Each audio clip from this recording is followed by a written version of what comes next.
আমি বলছি আমার উত্তরটা তো দিতে। কোন জায়গায় কি বলতে জানিস আইপু কথা কি লেগে বলে জানিস আইপু একদম বাস্ত করে দেবো সব একদম। আমার মনে হচ্ছে যে উনি মনে হয় মালয়েশিয়া থেকে ডিগ্রি নিয়ে এসেছে। কি ফতোয়া দিচ্ছে দেখেছি। আমি আজকে ওপেন চ্যালেঞ্জ দিচ্ছি কুষ্টিয়ার বুকে, এটা রেকর্ড হচ্ছে সারা বাংলাদেশে 56,000 বর্গ মাইলে আমি সেখানে যাব। কোরআনের পক্ষে যারা আছে, একামতে দিনের পক্ষে যারা, এদেশে আল্লাহর আইন যাদের দ্বারা কায়েম হওয়ার সম্ভাবনা আছে, তাদের পক্ষে আমি রায় যাব, সিদ্ধান্ত যাব, ভোট চাবো। কেউ নিষেধ করলে আমার নিষেধ করেন। কোন মায়ের দুধ খেয়েছি আমি দেখবো, আসেন আমার সামনে আসেন। আজকে মাইক কেড়ে নেন তো, মাইক আজকে ছেড়ে দিলাম, আন কেড়ে নিন। আগস্টের 5 তারিখের আগে এদেশ আর নেই। এদেশ এখন এপ্রিলের 23 তারিখ চলছে। আগস্ট আসতে আর কয়েক মাস আছে। আমার মনে হয় এই আগস্ট আসার আগে দেশে এখনো কিছু জুলুম আছে, এই জুলুমগুলো আমরা চাই যেন বন্ধ হয়। এই আগস্ট আসার আগেও যদি এই জুলুমগুলো বন্ধ না হয়, আবার আগস্ট আসলে কিছু ঘটে যাবে। আমি নামগুলো নিতে পারলাম না, তাই 1,500 বছর আগে আবু জেহেল বেশ ভালোভাবে বুঝেছিল যে আমি যা করি, আমি যে চেয়ারে বসে আছি, চেয়ার তো অবৈধ চেয়ার, আর মোহাম্মদ যা বলতে চায় ও বললে আমার চেয়ার টিকবে না। কারণ মোহাম্মদের কথা যদি সত্যিই মানুষ বুঝে ফেলে, আমি যে নানাভাবে চেয়ারে আছি, এ ধরে ফেলবে মানুষ। এই জন্যই ওর সব চাইতে বড় কাজ ছিল এইটা, যে যা করবা করো, কোরআন যেন শুনতে যেও না, আর কেউ যেন শুনতে না পারে সেই ব্যবস্থা করো। আমার মনে হয় 1,500 বছর পর ওই আয়ামে জাহিলিয়াত যুগ পার হয়ে আমি জাহিলিয়াত যুগ শুরু হওয়ার পর ঠিক তারাও বুঝেছিল যে দেশে হামজা কোরআন দিয়ে যা বলতে চায়, জনগণ যদি সত্যি এগুলো বুঝে ফেলে, এতে আমাদের চেয়ার থাকবে না। এই জন্য এত বাধা দিল। এত বাধা দেবে কোন কারণে? আমার যাতে কত বড় বড় হুজুর, আমার তো শরীরই চলে না। আর এক একজন হুজুর আসতো, ওরে বাবা 3-4 মন গায়ে গোস্ত। এত বড় বড় হুজুরের কোনো বাধা নেই। আরো টাকা পয়সা দিয়ে বলতো সারা রাত ওয়াজ করেন। কি ওয়াজ? সাপের কাহিনী বলেন, সাপের কাহিনী বলেন, মাছের কাহিনী বলেন, আপনিও কান্দেন, যারা আছে সামনে ওরাও কান্দুক, কেঁদে কেটে বাড়ি চলে যান। আমাদের চেয়ারের 4টা পায়া, একটা পায়া যেন আঘাত না লাগে। হামজা আসলে তো পায়া থাকবে না। কোরআন দিয়ে মানুষকে যা বুঝিয়ে দেবে, মানুষ যদি সত্যি বুঝে ফেলে, আমাদের চেয়ার কিন্তু থাকবে না। এই কারণে বাধা দিত, কারণ তারা নিজেদেরকে জুলুমের চাদর দিয়ে আড়াল করে রেখেছিল। অনেকে বেদাতের চাদর দিয়ে নিজেদেরকে আড়াল করে রেখেছে। এই যে আমার তাহেরি ভাই, ও যে প্রকাশ্য বেদাত করে, শিরিক করে, ফতোয়া দেওয়া লাগবে। নিজে জিকির করছে ইয়া আলী বাবা, শাহ আলী বাবা, কেল্লা বাবা, ফতে বাবা। আমি এক কথায় জবাব দিচ্ছি, এদিকে তাকান। আল্লাহ যেটা পারে এ পৃথিবীর অন্য কেউ পারে, এই বিশ্বাস করার নাম হচ্ছে শিরিক। আর শিরিক যারা করে তারা মুশরিক।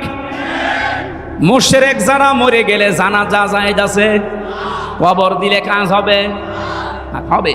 কবরে দেওয়ার সঙ্গে সঙ্গে আল্লাহ আগুন লাগিয়ে দেবে। লাহুম মিন জাহান্নামা মিহাদু ওয়া মিন ফাওকিহিম গাওয়াশ ইলা আখিরি আয়াত। আল্লাহ পাক বলেন, ওদেরকে শুধু কবরে রাখতে দেরি হবে, কবরের নিচে আমি জাহান্নামের বিছানা বিছিয়ে দেব, আর উপরে আগুন লাগিয়ে দেব।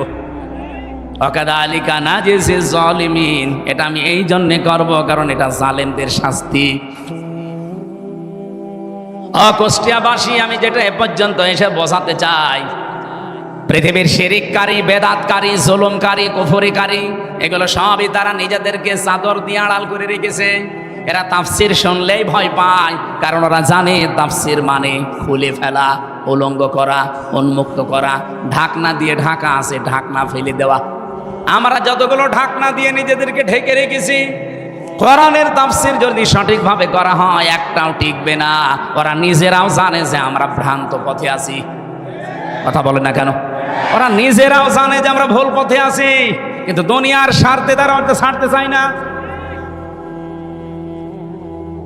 এই পৃথিবীতে আমরা 3টা প্রাণী দেখি, এরা কিন্তু দিনের আলোতে বের হয় না কোনো দিন, রাতের আধারে বের হয়। এই যে রাত এখন অন্ধকার হয়ে গেছে, যত বেশি অন্ধকার হবে দেখবেন তত বেশি ওরা রাতের বেলা বের হবে। পেঁচা, বাদুর আর চামচিকা, নাকি এলাকায় নেই? এই তিনটা জিনিস রাতে বের হয়, বের হয়ে স্থির থাকে, মানুষের কলা নষ্ট করে, ফসল নষ্ট করে, পানির বরজ নষ্ট করে। কি কথা বলছেন এখানে? দিনের আলো, সূর্যের আলো তাদের ভালো লাগে না, রাতের আধার তাদের ভালো লাগে। এই জন্য নামও দেখেন ডিজিটাল নাম, পেঁচা, বাদুর, চামচিকা। আমার মনে হচ্ছে ওর চেহারা ওই রকমই। কি কথা বলেন? যাদের নাম বললাম কি একবার দেখলে আর একবার দেখতে মন চাবে? কি বুঝলেন এখান থেকে? দিনের আলো, সূর্যের আলো এদের ভালো লাগে না, রাতের আধার বেছে নিয়েছে ভালো লাগে এদের। এই কারণে এদের নাম ওই রকম। এই পৃথিবীতে যারা কোরআনের আলো, দিনের আলো, ইসলামের আলো যাদের সহ্য হয় না, ভালো লাগে না, এরাই কিন্তু অন্ধকারের পথগুলো, বিশেষ করে জুলুমের, কুফরির, শিরিকির, বেদাতের অন্ধকারের পথ বেছে নেয়। বেছে নিয়েই তো স্থির থাকে না। এই পথগুলো বিভিন্ন কায়দায় মানুষকে ক্ষতি করে। শিরিক দিয়ে মানুষের ইমানগুলো ধ্বংস করে দেয়, বেদাতগুলো দিয়ে আমার আল্লাহর রোশানলে মানুষকে ফেলিয়ে দেয়, কুফরি দিয়ে মানুষের ইমানটা নষ্ট করে ফেলে। সব চাইতে বড় বিষয় জুলুম। এই জুলুম করলে মানুষ আর হামজার টার্গেট থাকে না, জুলুম করলে সরাসরি মানুষ আল্লাহর মামলার আসামি হয়ে যায়। 13 নম্বর লাইনের 42 নম্বর আয়াতে আছে, এই 15.5 বছরে যারা জুলুম করেছেন কান খাড়া করে শোনেন। আমি জানি আপনার কাছে এটা পৌঁছাবে। أقول إنما السبيل على الذين يظلمون الناس ويبغون في الأرض بغير الحق أولئك لهم عذاب أليم। আমি একটা দুইটা না, আমার বিশ্ববিদ্যালয়ে থাকাকালীন আমি আয়াতের সাথে প্রায় 42টার উপরে তাফসির মিলিয়েছিলাম। 42টা মুফাসসির সব আয়াতের ব্যাপারে এক কথাই লিখেছেন। আল্লাহ পাক বলেন, আমি নিজে অভিযোগ দেব, মামলা দেব, কেস করব তাদের বিরুদ্ধে, দুনিয়াতে যারা মানুষ হয়ে মানুষের উপরে জুলুম করছে। শব্দের দিকে খেয়াল করেন তো, আপনি আলেম না? ইয়াজলিমুনান নাস দিয়েছেন আল্লাহ, ইয়াজলিমুনাল মুসলিমুনা দেয়নি। এরপরে শব্দ হচ্ছে ইয়াজলিমুন শব্দ দিলেন কেন আল্লাহ? এটা তো মজারে, বর্তমান, ভবিষ্যৎ, প্রেজেন্ট, ফিউচার। তার মানে বর্তমানে যারা আজ মানুষের উপরে জুলুম করছে, ভবিষ্যতেও যারা করবে। এই যে আমাদের পেছনে ইন্ডিয়া, এই পৃথিবীতে সব জায়গায় নিকৃষ্ট মানুষের তালিকায় 2টা জাতি। এখন আপনি ইন্টারনেট ঘাটেন, গুগলে সার্চ দেন, দেখবেন 2টা জাতির নাম আসবে, একটা ইহুদি আর একটা মুশরিক। আজ ফিলিস্তিন যারা দখল করে নিচ্ছে, এরা ইহুদি, এরা পৃথিবীর নিকৃষ্ট 1 নম্বরে। 2 নম্বরে আছে আমাদের পাশের এই প্রতিবেশী, সবাই না, যারা উগ্রপন্থী, যারা ওই মোদির মুরিদ, এরা হচ্ছে আসল জঙ্গি। আল্লাহর ঘর মসজিদ গুলো সব আজ ভেঙে দিচ্ছে ভুয়া ধোয়া তুলে। কি ধোয়া? ভুয়া ধোয়া তুলেছে তারা। বলে 500 বছর আগে এখানে মন্দির ছিল, এই জন্য আমরা ভেঙে দিয়ে মন্দির বানাবো। আরে শয়তান, পৃথিবীতে আর জায়গা পাও না, যত মন্দির তোমার সব মসজিদের নিচে পাওয়া যায়। বিশ্বের মানুষেরা আজ দেখে মাটির নিচে কেউ তেল পায়, গ্যাস পায়, সোনা পায়, রূপা পায়, আর শয়তানরা মাটির নিচে শুধু পায় মন্দির। তাও যেখানে সেখানে না, শুধু মসজিদের নিচে পায়। এই কথা বলেন না কেন? এই দৌলতপুর থানা হিন্দু নেই বলেন? আমরা আজ পর্যন্ত কোনোদিন আওয়াজ তুলেছি যে এই দেশে যত মন্দির আছে 1000 বছর আগে এখানে আমাদের মসজিদ ছিল, আমরা ভেঙে দেব? তুলেছি? অথচ অলরেডি গতকালকে ওরা অলরেডি দাঙ্গা বাঁধিয়ে দিয়েছে। পৃথিবীর নিকৃষ্ট জাতিতে এখন ইহুদিদের উপরে চলে যাচ্ছে এরা। মুসলমানদের বাপদাদা, আমাদের পূর্বপুরুষ যারা, তারা ওয়াকফ করেছিল মসজিদ, মাদ্রাসা, খানকা, গোরস্থান, ঈদগাহ, এগুলো সব আজ ওয়াকফ আইনটা বাতিল করে দিয়ে অবৈধ আইন তৈরি করে মুসলমানদের এগুলো সব তারা দখল করে নিচ্ছে। একটা হাদিস পড়ছিলাম আজকে, বিশ্ব নবী জানিয়েছেন, আনাবি জাররিন রাদিয়াল্লাহু তাআলা আনহু قال قال النبي صلى الله عليه وسلم من ادعى ما ليس له فليس منا وليتبوأ مقعده من النار। রাহু মুসলিম। বিশ্বনবী বলেন ওই লোকটা কোন লোক? এ পর্যন্ত পরে নবী কিছু বলেননি। ওই লোকটা কোন লোক? যেই লোকের দখলে ওই জিনিস থাকার কথা না, জোর করে নিজের দখলে যদি ওই জিনিস সে নিয়ে নেয়, সঙ্গে সঙ্গে ফালাই জামিন না, সে আমার উম্মত থেকে বের হয়ে যায়। কি কিছু বুঝেছেন না? বোঝেন? আমি আগে ব্যাখ্যাটা বলি। দেখেন, যেই জিনিস আপনার দখলে থাকার কথা না, ওইটা যদি আপনি নিজের দখলে নিয়ে নেন, সঙ্গে সঙ্গে আপনি নবীর উম্মত থেকে বের হয়ে গেছেন। এই গল্প করছেন মানে? এদিকে তাকান, এই খুব গুরুত্বপূর্ণ বিষয়টা। 2 নম্বরের শাস্তি হচ্ছে সে যেন জাহান্নামে নিজের স্থান বরাদ্দ করে নিল। আমি কি হাদিস বানালাম? ব্যাখ্যা কি হবে? এখানে আমি টেকাই 2টা বিষয় পেয়েছি। যেই জিনিস আপনার দখলে ছিল, আগে আপনার মালিকানায় ছিল, কেউ কেড়ে নিয়েছিল, কেউ দখল করেছিল, সেটা যদি আপনি আবার ফেরত পান, তাহলে এই হাদিসের যে শাস্তি, তার আওতায় আপনি থাকবেন না। আমার মনে হয় খুব কঠিন হয়ে যাচ্ছে। কথা বুঝতেছেন? যে জিনিস আপনারই ছিল, আপনার আন্ডারে ছিল, কেউ কেড়ে নিয়েছিল, কেউ জোর জবরদস্তি করে দখলে রেখেছিল, এখন যদি ওইটি আপনি আবার ফেরত পান, আপনি দখলবাজ না, দখলদার না, আপনার নিজের জিনিস আপনি নিজে ফেরত পেয়েছেন। আপনি এই হাদিসের যে প্রথম শাস্তি ফালাইসা মিন্না, সে নবীর উম্মত না, এটার ভেতরে আপনি পড়বেন না। আমি একটা বলছি উদাহরণ, বাংলাদেশে যে ইসলামী ব্যাংক যাদের ছিল, তারা এখন ফেরত পেয়েছে, জবাব দেওয়া লাগবে আপনাকে। আমি যদি বানিয়ে বলি, কিছু ভুল বলি, আপনি ধরিয়ে দেন না, জোর করবেন না, একেবারে লাইন মতো এসে বলেন ইসলামী ব্যাংক যাদের ছিল তারা ফেরত পেয়েছে, এতদিন যারা কাছে ছিল ওরা দখল করেছিল। এই কথা বলেন না কেন? তাহলে যার জিনিস সে ফেরত যদি পায়, সে যদি নিয়ে নেয়, তাহলে হাদিসের প্রথম যে ব্যাখ্যা ফালাইসা মিন্না, আপনি নবীর উম্মত না, এই আওতায় আপনি নেই, এই শাস্তি থেকে আপনি বের হয়ে গেলেন। কিন্তু যেটা আপনার সত্যিই না, আপনি যদি জোর করে নিজের দখলে নিয়ে নেন। এই যে আগস্টের 5 তারিখের পরে আমরা বহু মানুষের চরিত্রে এটা দেখলাম, যেটা যার না, বাবা শাহজালাল সব হালাল। দৌলতপুরে মনে হয় শুরু হয়নি, বলছে না শুরু হয়নি, শুরু হয়নি মানে হুজুর মনে হয় ওই দলের, বলছে না শুরু হয়নি। ও টপি কেটে দিলে তখন বলবে না শুরু হয়েছে। কত কিছু আমরা দেখতে পাচ্ছি আগস্টের 5 তারিখের পরে, কত কিছু মানুষ দখল করে নিচ্ছে, অথচ সেই জিনিস তার হওয়ার কথা ছিল না। এই আন্দাজ চিল্লাছেন মানে কিছু বুঝেছেন? হ্যাঁ ঠিক আছে, তো খুব চালাক এলাকার মানুষেরা, শহরের মানুষ তো, শহরের মানুষ দেখলে বাংলাদেশের মানুষ এমনি ভয় পায়, কারণ এরা মানুষ জবাই করে শহরের ওপরে রেখে দেয়। অবশ্য ঠিক, এই আসতে বলে, রেকর্ড হচ্ছে। আমি আবার রিপিট করছি কারণ এটা খুব দরকার। যেই জিনিস আপনার না, যদি জোর করে জবরদস্তি করে দখল করে কায়দা করে যে কোনোভাবে নিজের আয়ত্তে নিয়ে নেন, ওটা ফেরত দেওয়া লাগবে।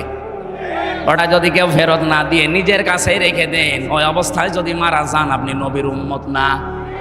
আর নবীর উম্মত যদি হয়ে না মরে, ওর জন্য জানাজা জায়েজ আছে, খবরে দেওয়া। তাহলে কে মরে যাচ্ছে আমরা কেন জবাই করব, কেন তার জানাজা দেব, কবরে দেব বলেন? আজকে কুষ্টিয়ার একজন মারা গেছে, আমি নাম নিলাম না, অনেক বহু কিছু 15.5 বছরে দখল করেছিল। এখন অনেকেই তার এই দখলকৃত জিনিস এই 8.5 মাস 9 মাসের ভেতরে তারাও বাবা শাহজালাল সব হালাল বলে আবার নিয়ে নিয়েছে। আমার মনে হয় এই ঝামেলায় পড়েছে, কারণে স্টক করে আজকে পটল তুলেছে। আমি কমেন্টে দেখলাম, মেসেজ বক্সে যে 100 জনের প্রায় 99 জন বলছে আলহামদুলিল্লাহ, ইন্নালিল্লাহ কেউ লেখে না। সে যাই হোক, আপনাদের নাম শোনার দরকার নেই, ফেরেশতারা জানলে আর আমি জানলে হবে। এরকম জীবন যেন সামনে কেউ গঠন না করে। তাও তো সে একটা পাতি নেতা ছিল, আরে পাতি যার পেছনে থাকতো সে যদি মরে যায়, আমার মনে হয় দেশে হিন্দুরাও বলবে আলহামদুলিল্লাহ। এই জন্য অত তাড়াতাড়ি যেন তাদের মরণও না হয়। কারণ এখনই আলহামদুলিল্লাহ শুনতে আমরা রাজি না। রিমান্ডে আমারে 8 কি 10 দিনের ভেতরে 8 দিন আমাকে একটা প্রশ্নই করেছিল, সে লোকটা এখন জেলে আছে। তৌফিক এলাহি না, জ্বালানি উপদেষ্টা ছিল। আর একজন ছিল ইয়াইস্টি ইমাম সিরাজগঞ্জের। এই লোকটা মারা যাওয়ার পরে আমি দেখেছিলাম বহু মানুষ ইনবক্সে কেউ ইন্না লিল্লাহ লেখে না, লেখে সব আলহামদুলিল্লাহ। আমি তো মোবাইলও চালাই না ওইভাবে, আমি বুঝিও না ভালো। আমার ওই শালাটা চালাইতো, ও শালা তো শালাই, ও লিখেছে আলহামদুলিল্লাহ। যেহেতু নামে আমার চলছে মুফতি আমির হামজা কুষ্টিয়া, ওই শয়তানটা ওইটা লিখেছে। রিমান্ডে আমারে বলছে কেন আলহামদুলিল্লাহ লিখলেন? কই এই যে ঠিক সবই ঠিক আছে, কিন্তু লিখেছে আমার শালা, আর শালার সব দোষ আমার ঘাড়ে। এই 10 দিন রিমান্ডের 8 দিন যে শাস্তি আমারে দিয়েছিল, প্রতিদিন ওই একই রকম। আমার আগে একজনকে নিয়ে গেল, দেখলাম বাড়ি চট্টগ্রামে ছাত্র দলের এক ভাই, করে নিয়ে যেই নখ তুলছিল। ওদের কাছে এমন একটা চেয়ার আছে, আমাকে দেখায় না, আমাকে বসিয়েছিল কিন্তু আমাকে ঘোরায়নি, কিন্তু ওই ভাইকে বসিয়ে আবার ঘুরিয়েছিল। এরকম চেয়ারে বসিয়ে দুই ক্লিপ দিয়ে হাত আটকিয়ে দেয়, পা আটকিয়ে দেয়, এ গলার কাছে একটা যে লাগিয়ে দেয় রাবার, আপনি নড়াচড়া করতে পারবেন না। হঠাৎ একটা মেশিন নিয়ে আসবে, মেশিন আমি দেখেছিলাম এই হাতের কাছে আর পায়ের কাছে লাগিয়ে দেয়, এমনভাবে সেট করা, এমন আছে যে আমার হাত দেখে বানিয়েছে। হাতের কাছে লাগিয়ে শুধু একটা সুইচ টিপ দিলে একবারে নখগুলো খুলে সব চলে আসে। আর আপনি দেখেন এখনই নখ খুলে কেমন ফিনকি দিয়ে রক্ত বের হয়। নখ খুলে গেলে যখন রক্ত ফিনকি দিয়ে আসে, তখন পাতলা মিহি ওই যে মোল্লা শট ওইটা ছিটিয়ে দেয়। শুনতেই কেমন লাগছে, যারা দিল কেমন লাগছিল তার। আমি মাটির নিচে ওই সময় হাও মাও করে চিৎকার করছে লোকটা, নিয়ে এসে আমার রুমেই দিল। কারণ প্রত্যেকের রুম আলাদা, পাশের রুমে যে দেওয়া, মোটা মোটা রড দেওয়া, সব দেখা যাচ্ছে। দেখছি ফিনকি দিয়ে রক্ত বের হচ্ছিল, ওই জায়গায় লবণ দিয়েছে। তাও মোটা লবণ দিলে তো হয়তো, পাতলা মিহি লবণ দিয়েছে। বলছে আমার একটা টিপ দিয়েছিল সুইচে, এক টিপে নাকি 120 বার করে ঘোরে ওই চেয়ারটা। 1 মিনিট পরে মনে হয় যে আমি 8-10টা পৃথিবী দেখতে পাচ্ছি। ও বলছে সুবহানাল্লাহ। দৌলতপুরের মানুষ তো দৌলতপুরের মতোই। বলেন তো যে একটু হালকা বর্ণনা বললাম, তাও আমার উপরে হয়নি, আমার সাথে ছিল তার উপরে একজন আলেম, আমার সাথে ছিল মুফতি ফখরুল ইসলাম। লোকটা শেষে এসে আমি 3 বছরের ভেতরে তার 1 বছর পেয়েছিলাম একসাথে। ওরে ডান্ডা বেড়ি দিয়ে 24 ঘন্টা ওই ফাঁসির কন্ডেম সেলের ভেতরে আমার রুমে দিয়েছিল। মাঝে মাঝে দেখি হাত পা সাটপাট হয়ে পড়ে আছে। কি ভাই আপনি এমন করেন? আমারে বলছে হামজা ভাই আপনার সাথে রিমান্ডে কি করেছে আমি জানি না, তবে আমারে নিয়ে পায়ের ভেতরে হাত দিয়ে, সামনে লোহার ব্যারিকেড ছিল, ও লোহার ব্যারিকেডের সাথে হাত আটকিয়ে দিয়েছে হ্যান্ডকাপ দিয়ে। 2 মিনিট 5 মিনিট না, 3 বছর এভাবে আটকিয়ে রেখেছে 24 ঘন্টা। এটা মানুষ যে শুয়ে থাকে, এটা যে কত বড় নিয়ামত আমি জানি। 24 ঘন্টায় মাত্র 1.5-2 মিনিট সময় দিত টয়লেট করার জন্য। টয়লেট তো হয় না, তাও সময় দিত মাত্র 1.5-2 মিনিট। সকালে কয়টা পচা ছোলা দিয়ে যেত, দুপুরবেলা 1 মুঠ ভাত দিত, তাও মনে হচ্ছে কেউ মাখিয়ে দিয়েছে। আমি ওনারা বললাম আপনি 60 হয়ে থাকেন। যদিও উনি 60 হয়ে ঘুমালে আমার আর জায়গা থাকে না, কারণ এদিকে 3.5 হাত, এদিকেও 3.5 হাত, থাকবো কি করে? উনি যদি 60 হয়ে হাত পা ছেড়ে দেয়, তা আমি থাকবো কোথায়? আবার সামনে টয়লেট দেওয়া, টয়লেটের আবার দরজা নেই, শুধু 1-1.5 হাত মতো একটা দরজা দেওয়াল দেওয়া আছে। বসলে দেখা যায় না, দাঁড়ালে দেখা যায়। তাও তো ভেতরে অবস্থা। আর ওদের কাছে যখন রিমান্ডে মাটির নিচে, ওই জায়গায় এমন কঠিন টয়লেট আছে, কিন্তু টয়লেটের দরজা আবার খোলা রাখা লাগে। 1-1.5 হাত খালি দেওয়াল দেওয়া। এটা যুবক মানুষ আমরা, বলেন তো এরকম একটা মানুষের সামনে যদি ওইভাবে টয়লেট পোষাবো তো আসবে না। আলেমদের সাথে এই ব্যবহার করতে আমি নিজে সাক্ষী, নিজে দেখেছি। আর এখনকার এই শয়তানগুলোকে কোর্টে তোলার সময় ওদের আচরণ দেখেছেন। বলছে আবার সুযোগ পেলে সবাইকে দেখে নেব। ওই জায়গায় দাঁত মুখ খুলে ফেলা দরকার। আলেমদের মাথায় দড়ি দিয়ে, ডান্ডা বেড়ি দিয়ে বুকের ওপরে সে কি লাগাতো না, এটা কি যেন আছে, বুলেট প্রুফ জ্যাকেট, মাথার ওপরে টুপি দিয়ে মনে হচ্ছে যে কি নিয়ে যাচ্ছে, অথচ কিছুই না। আবার হাত আমার বাঁধতো পেছনে, মাথায় দড়ি দিয়ে যখন কোর্টের সামনে দিয়ে নিত, আমার মনে হচ্ছে যে গরু ছাগল টেনে নিয়ে যাচ্ছে। ওই শয়তানগুলো সব কোর্টের বারান্দায় টিপ্পনি কাটতো, আমারে দেখে, মামুনুল হককে দেখে, সাখাওয়াত হোসেন রাজিরে দেখে, বলতে এই দেখেন জঙ্গি যাচ্ছে। এখন আপনারাও তো ওইভাবে যাচ্ছেন। এখন আমরা বলি দেখ কেমন লাগে।